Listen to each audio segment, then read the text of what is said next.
What are you hearing about Arsenal? I jumped in a taxi last night, David. The first thing the fella said to me, I'm a Gunners fan, we're getting a striker. Tell me we're getting a striker. I seem to be the heartbreaker for Arsenal fans these days. They're willing to do business. The funds are there. They haven't got any PSR issues, but they're not going to sign a player just to get them through until the end of the season. Are Arsenal trying to do something? Yes, I think they have to, given the importance of the rest of the season. Will it happen? I can't say with certainty. They normally pull something off Arsenal before the window's shut. Hi there everyone, welcome along. My name is Jim White and this is the very latest talkSPORT transfer notebook with myself and my colleague here at talkSPORT, Chief Football Correspondent Alex Crook, who is working extremely hard as we get into the latter stages of this transfer window. I'm delighted to say a significant guest with us today, a man who is a force of nature when it comes to the world of transfers. I'm delighted to introduce to you, and we're lucky to have him, The Athletic's David Ornstein. David, how are you, my friend? Yeah, very well, thanks. It's a pleasure to be on, Jim, Alex. Thanks for having me. And I'm surviving, just trying to get through to the end of this window now, and then a bit of respite, but it's all good fun.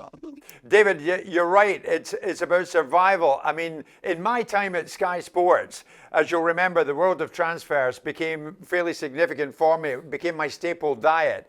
That's very much the case for you in a fairly spectacular way, David. You were the role model, the inspiration, the sort of standard bearer in your yellow tie. And that's when the transfer market started to really explode in a media sense. Because I got going professionally, I think, in around 2006. The market in its current guise got going in 2002, 2003. But then it really ramped up with the days on Sky Sports News, which we'll never forget. And then the business became bigger, the price tags, it was like an eruption, wasn't it? And you saw record windows in the summers, in January, more and more eyeballs. It became a sport within a sport, and that's really what it is now. It's also globalized, so we may have just focused on the Premier League in the past, but now there are markets all over the world, obviously, in Europe, Africa, South America, Asia. There are journalists doing great work in all of those territories, and that means you can't really sleep, and when you do, there's always a risk of missing something. It's fast-paced, it's frenetic, things change, which often there isn't appreciation of. Social media has completely altered the dynamic because everybody can have their say and everybody can critique and scrutinize and sadly abuse at times as well, and compliment too. It's a bit of a Wild West. It's a weird and wonderful industry, but at the end of the day, it's only sport, it's only football, and we love it, really. So, it's a real pleasure to be able to do good work, and Alex is the same, and yourself, for the public. That's what we're doing. We're trying to tell stories and give the inside track and be as accurate as possible. And I know it gets emotional for people, but it's a bit of fun at the end of the day.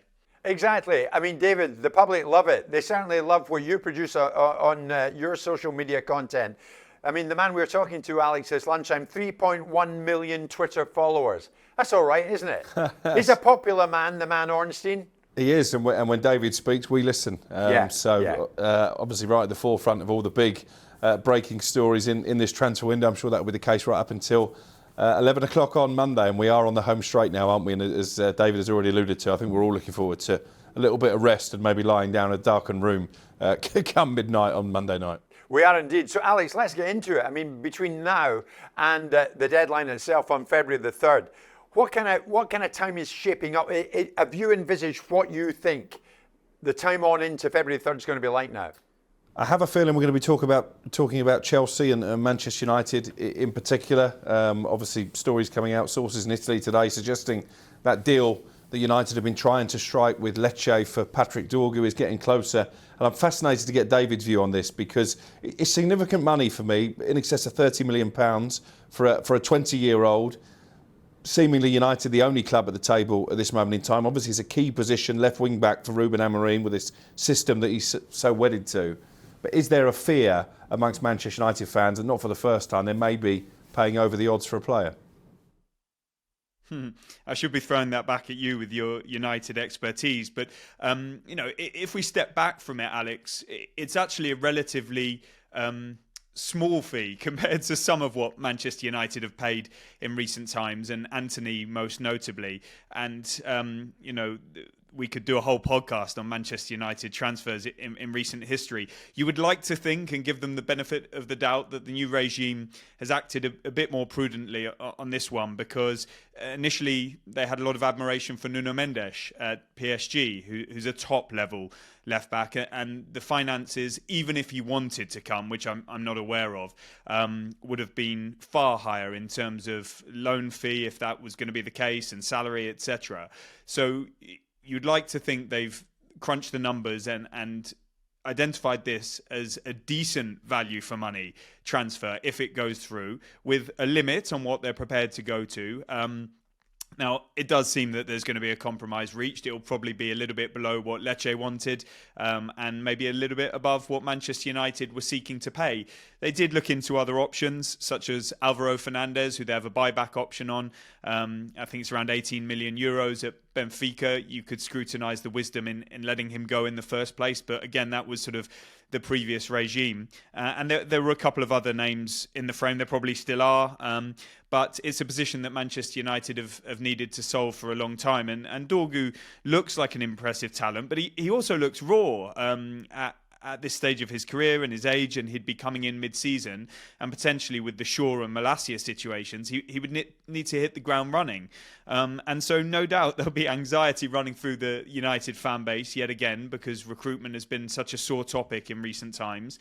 They need to do a lot more as well. Much of it will depend on potential outgoings before the window shuts. They've been lining up a number of options in a number of positions, and then depending on what they can get out of the building, they'll decide what they pull the trigger on, activate or don't, and within their financial parameters. I'm told they don't have a PSR problem. That's going to be okay at the moment in this window. They've got some work to do subsequently. It's more the cash, the money available, the actual pure profit and loss. And those are two different things. So there is a bit of room for manoeuvre. And of course now, under the new regime and post Dan Ashworth, Jason Wilcox, Omar Barada, Christopher Vivell, to Dave Brailsford, ultimately Jim Ratcliffe, are going to be put to the test. And they'll need to deliver, because it's again been a season below Manchester United expectations. That's not to say it can't finish strongly under Ruben Amorim. And it's not to say it won't be a bright future under him. But for now, they're kind of swimming against the tide, and this will be seen as an important piece in the jigsaw if they can get it over the line. David, a lot of Manchester United fans tune into this podcast. Alex has been right across what they are trying to do and have been trying to do in recent days. What is your best guess? It's more than a guess. You're informed as to what's going on, David. Regards Marcus Rashford, what is the likeliest outcome? So right now, nothing's imminent, to my understanding. This has become a saga, hasn't it? Now, it's not for me to argue over who started it. Of course, he would say it was initiated by Manchester United, seemingly not wanting him there for football and financial reasons. Maybe that predates this window. You can scrutinise the contract that he was given. Manchester United might argue that it was his training performance and attitude that led them to take this stance. Whatever the situation, it's a mess, and it's really unsustainable. So there is genuine interest. A lot of people have said to me, is that even true? Yeah, there was AC Milan who looked into it, Juventus, Borussia Dortmund. We've checked with all of them, and it is genuine. Barcelona, I think, is Marcus Rashford's preference, and there was Premier League interest too, but it was clear from quite early on that wasn't to the desire of Manchester United nor Marcus Rashford. Whether that changes in the final days when it becomes desperate, let's see. The door has never been officially closed by Manchester United on him being reintegrated. I don't know how much that's just a sort of public utterance as opposed to a private wish. I think they want to move him on. And I think in those circumstances, Marcus Rashford has got his head round going. But that's not half of the story, Jim, because it is all going to come down to finances. He earns in excess of £325,000 a week on a contract that runs until the summer of 2028. Who's going to be prepared to take on some or all of that salary? Manchester United initially wanted 100% of it covered, and then you discuss loan fees. Would you waive that because they're taking all the salary, or would you accept a bit less on salary if they pay a loan fee? And things start to change as you get towards a deadline. Does Manchester United's stance soften? Do clubs that like him decide, actually, we'll push the boat out a bit more here? Or do they say, no, we can't pay as much as what we were prepared to do a couple of weeks ago? Does Marcus Rashford say, okay, I'm willing to take a haircut, to people listening, that's like a salary reduction, to enable this move to happen and get back playing? But on the flip side, not many players would do that. He probably says, I want to be playing for Manchester United. So to cut to your actual question, I can't predict that this is going to happen. I would assume, given how bad it's got, that something will either come very close to happening or happen even up till the deadline, 11 p.m. on Monday. And I could see a scenario developing, but I cannot rule out him staying, because this is more complicated, it seems, than the Jadon Sancho situation. There's perhaps a bit less bitterness because there was this standoff between Sancho and Ten Hag, and that really had to be resolved. Whereas maybe, given Manchester United's performance on the pitch, there might be a way back in. If I was a betting man, I would say that he will go, but I don't know of anything being close to happening at the time of recording. So David says he'll go. I mean, can he stay in view of what's happened? It's going to be very difficult to... it's going to be very uncomfortable for him. To see a relationship being rebuilt between player and manager, bearing in mind just how vociferous Ruben Amorim has been with some of his comments. I do wonder if we're in a sort of Raheem Sterling situation here. If you remember, Jim, Arsenal were linked with Sterling quite a bit over the course of the summer window. Certainly, once it became clear Chelsea were willing to let him go. And they were always distancing themselves from a move right up until deadline day. And then it was almost an opportunist move because Chelsea were willing to fund most of his wages. They've nipped in. Obviously, it's not worked out brilliantly for Arsenal or for Raheem Sterling. But do we get to deadline day when these European avenues have been closed? I think Barcelona are going to need to get players out in order to facilitate any kind of move, whereby one of those Premier League clubs, a West Ham or maybe even a Tottenham, who have a good relationship with one of the agencies that I understand Marcus Rashford has enlisted the help of to get him a move. Do they go to Manchester United and say, look, if you can swallow up a bigger percentage of his wages, we'll take him? Could that well happen on deadline day? Okay, we'll keep an eye on it. We're also, David, keeping an eye on the situation regarding Alejandro Garnacho. This is one we've spoken about quite a lot. Before Alex throws in his threepence worth, what do you know on him, if anything, David, at this particular time? Yeah, this situation all came about for a couple of reasons. Obviously, he was dropped for the Manchester derby like Marcus Rashford. He worked his way back in, and so fair play. However, it does belie the fact that there is a bit of an issue there. Maybe Ruben Amorim has some concerns about him from a footballing, from a character perspective. Only he knows. Then there's the PSR issue. Manchester United, despite what I said there about them being okay at the moment, every club has to consider this. And we know, we've talked at great length about homegrown talent, pure profit. And that's why pretty much nobody, apart from saying Ahmad or Lenny Yoro, are off the table at Manchester United. If suitable offers come in for even Garnacho or Kobbie Mainoo, Manchester United are probably duty bound to at least think about it, and it's not beyond the realms of possibility that they would sell. So Napoli stepped forward with some interest. That doesn't seem to be going anywhere right now. Maybe the conversations will continue, but they're not close, it would appear, to Manchester United's valuation of Garnacho, which we think is in and around the £60 million mark, maybe a bit more, bit less, give or take. Chelsea made an inquiry about him. Maybe some conversations will continue. But I do think that's gone a little bit quiet, Jim. He's been playing, he's been starting at United, and it's going to take a big effort before the deadline for him to move. And somebody's really going to need to step forward and do some pretty hefty work for that to happen. When we talk about Chelsea, there are possibilities of players going in the opposite direction. That starts to get messy. Sorry, to abridge my answer, I would say my current thinking is that Garnacho may well stay rather than move. Okay. I just was envisaging this situation, David. If he was at Napoli, McTominay to Gilmore, to Garnacho out left. You know, you never know. It's a never-changing world in which we speak at this precise moment. Alex, let's shift it along. Before we get back to you, Mr. Crook, I want to throw to David. Whenever I hear a bit of breaking news on Arsenal, David, you immediately come to mind, mate, because your contacts are so great there and strong and accurate. What are you hearing about Arsenal? I jumped in a taxi last night, David. The first thing the fella said to me, I'm a Gunners fan, we're getting a striker. Tell me we're getting a striker. And I couldn't tell him. Can you? I seem to be the heartbreaker for Arsenal fans these days. I tend to report what's not happening rather than what is. Listen, it's a work in progress. They are exploring multiple avenues in a really tough market for what's possible out there. I'm getting the same questions as you, probably like never before. You described it as, the appetite for transfers. It's insatiable these days across all clubs, and Arsenal fans are high among them. But I throw the question back to people that are asking me, saying, who would you go for?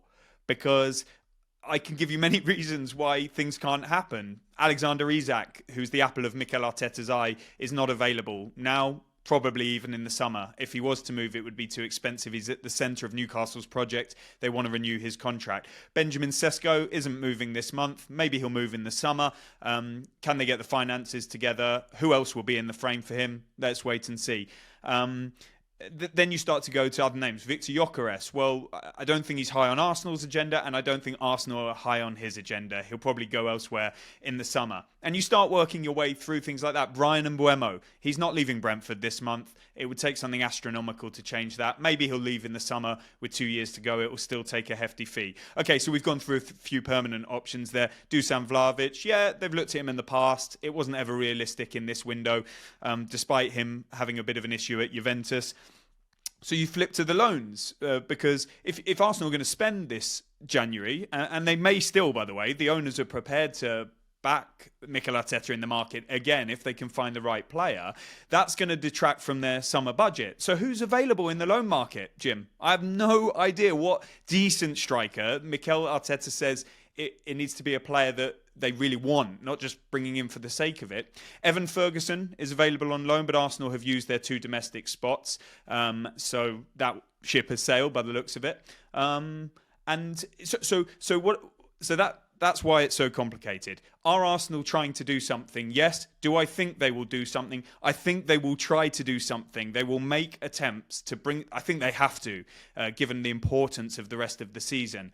Will it happen? I can't say with certainty. They normally pull something off, Arsenal, before the window's shut. And then in other departments, they're exploring and working on this Nipan deal, young midfielder from Rosenborg, 18 years old. But he's wanted by others, such as Girona of the City Football Group, reports of multiple other clubs as well. So that situation's still open. At the time of recording, no decision has been made. They've got wider targets, such as Arteta loves Nico Williams at Athletic Bilbao as a winger for the future, but he's liked him in the past. It's not possible this month. This is a really complicated market. And if you think I'm just saying it for Arsenal fans, that is not the case. Tottenham fans I speak to say, who are we signing? Where's the striker? What's coming before the deadline? This is not easy. It's not easy. And the names that David went through, who's available, that is the key question. He's absolutely right. Nobody really springs to mind as there's the obvious one, Alex, because there isn't one. No, and they're the names that we've been debating throughout the window. Obviously, there's been a little bit of noise around Alexander Isak, but I asked Eddie Howe direct after their win at Southampton at the weekend. You can't name a price for this player because he's priceless to Newcastle. If he stays and he stays fit, I think they've got a great chance of qualifying for the Champions League. They may even end that long wait for a trophy in the League Cup, because I think they'll get to the final and then they'll take their chances. So he's not going anywhere this window. There's been a bit of talk about Victor Osimhen, but that's a complicated deal to do as well, because he'd have to terminate one loan and then go out on another. I'm not sure he's the character that Mikel Arteta wants. I think Arsenal have been steadfast, and David will probably vouch for this. They're willing to do business. The funds are there. They haven't got any PSR issues, despite what's been said in some quarters. But they're not going to sign a player just to get them through until the end of the season. They will only pay big money for a player if they can see some longevity, and he's one of their long-term targets. That's why I think they held more conversations, albeit tentative ones, about Benjamin Šeško. But as David has already said, that isn't going to happen this window because Leipzig themselves fancy qualifying for the Champions League next season, and he's a big part of that. I just really quickly wanted to pick up on Alex's point. One striker who could enter the market is John Duran at Aston Villa, who has been the subject of interest last summer, January. West Ham have bid just last week, £57 million, including add-ons.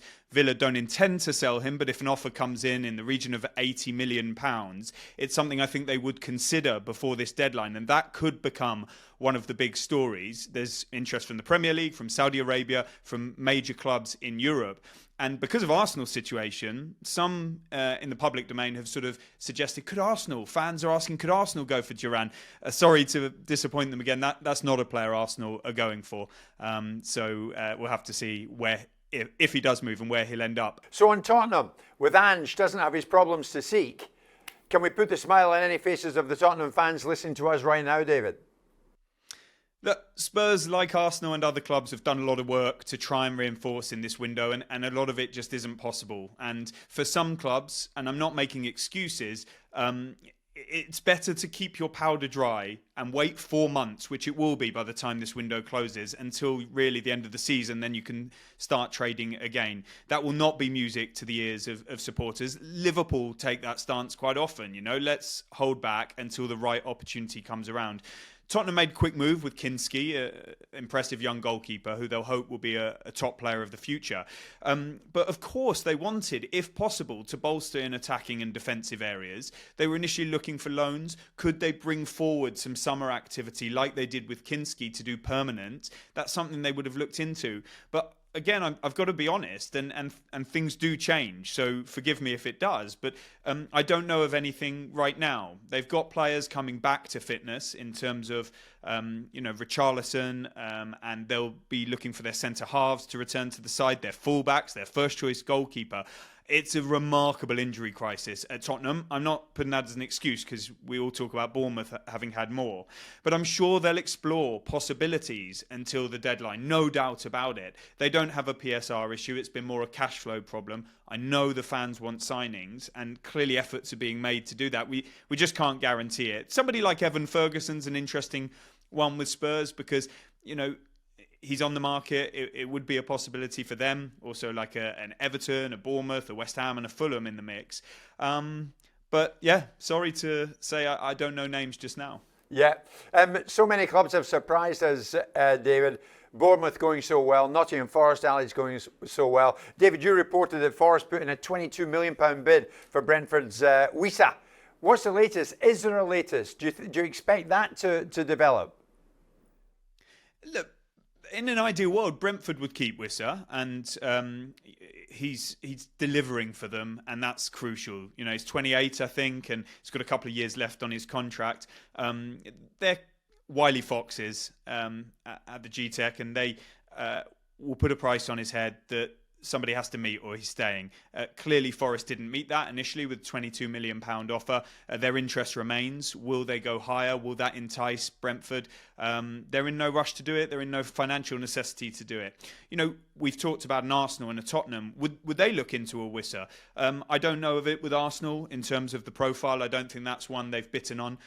Could Tottenham? He's a terrific player, but we'll see. Of course, that's one to keep an eye on in terms of a player who could move before the deadline. And Forest are exploring other options too. Of course, I think Igor Jesus in Brazil, Botafogo, is a player that they've reportedly put an offer in for, but I'm not sure that he's keen to move, and Botafogo need him. So likelihood is he stays. They were heavily linked with Matheus Cunha at Wolves, not an out-and-out striker, a number 10. But it shows that Forest are active, as always, and they've done an enormous amount of recruitment, and it's clicked on the pitch this season. And so definitely you would expect them to be active before the deadline, but I don't know if they'll get Wissa. I'd be interested if anybody else turns around and said, he's one we're going to go for. If they pay what Brentford think, which is clearly above 22 million, because that offer fell well short of their valuation. So you're imagining into the 30s, maybe. I don't know. This is not educated. Then that might tempt Brentford, but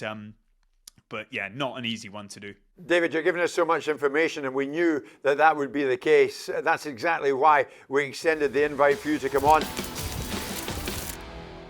Alex, you and I are always asked, pick a famous or infamous transfer that still sticks in your mind. What one comes to mind for you this week? Do you know what? I'm going to go back to the signing of one Danny Osvaldo for Southampton. You guys will remember him, and not so much the signing that stands out, but his first press conference. We were all called to the media lounge at the St Mary's Stadium to be greeted by their shiny new striker. And I walked in, and then he walked in. I thought that this guy looks more like a rock star than he does a footballer. It was literally like a scene from Dream Team. He was sat there in his leathers, and he had his long hair, and he gave a really entertaining opening press conference. Yeah. Didn't work out particularly well for Southampton. He scored one brilliant goal, I seem to remember, against Manchester City, but he was more famous for a training ground punch-up with their then captain Jose Font than for anything he did on the pitch. And he did retire after leaving Southampton to become a rock star. So Brilliant. That's certainly one that stands in the memory.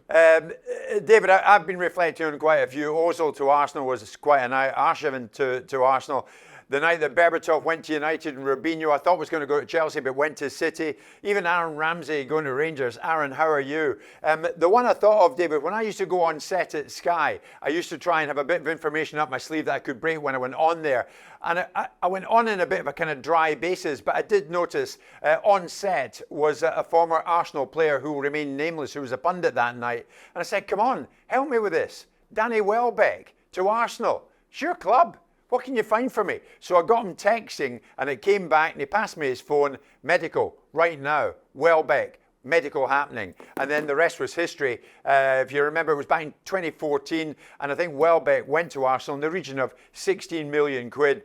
What triggers your mind, David? One of the most intriguing deals that you've ever covered that eventually came to fruition? Yeah, there are so many, and you cast my mind back on Welbeck. That was the same day that Radamel Falcao moved from Monaco to Manchester United that allowed Welbeck to leave. He was going to be going to Spurs. He was away with the England camp.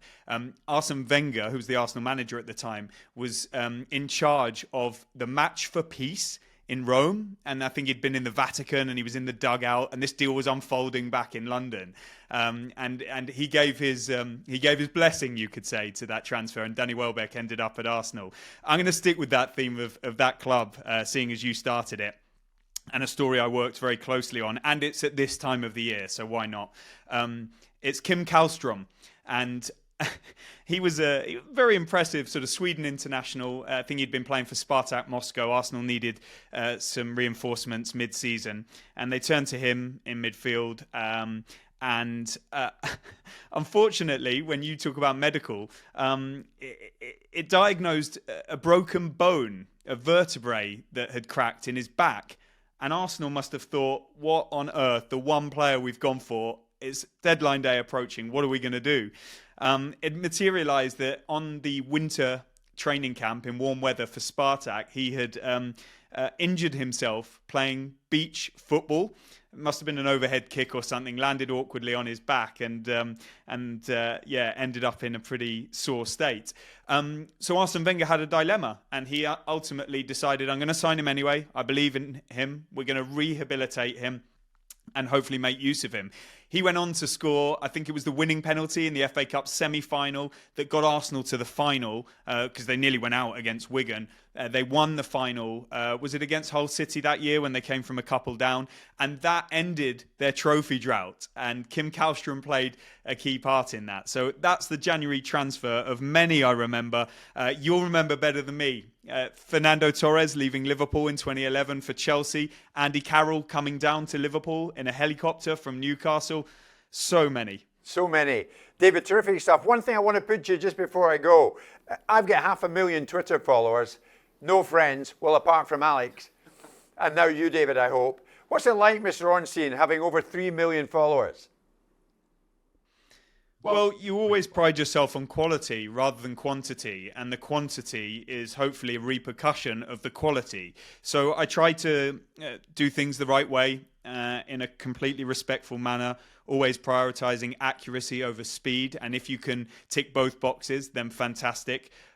Showing respect for the public, for your fellow journalists, and hats off to them. They do an amazing job, and I try and fit in whatever way I can. And, you know, you get out what you put in this industry, as you've shown throughout your career, and the diligence and the professionalism and turning over every stone on a daily basis, and realizing that you can't win them all. You know, you win some, you lose some, and it's fine either way. And it's a real pleasure and a privilege to be able to sort of serve the public and the industry and our employers in this way. And you know, it's not always the beautiful game, but we try to play our little part in maintaining it in whatever way we can. David, terrific. David Ornstein of The Athletic, we thank you, David, for your time and your contribution. Terrific, wasn't it, Alex? Fantastic. I'll be seeing you, Mr. Crook, sooner than later. And for more content, everyone, from this, the talkSPORT Transfer Notebook throughout the week, you can listen to wherever you get your podcast from.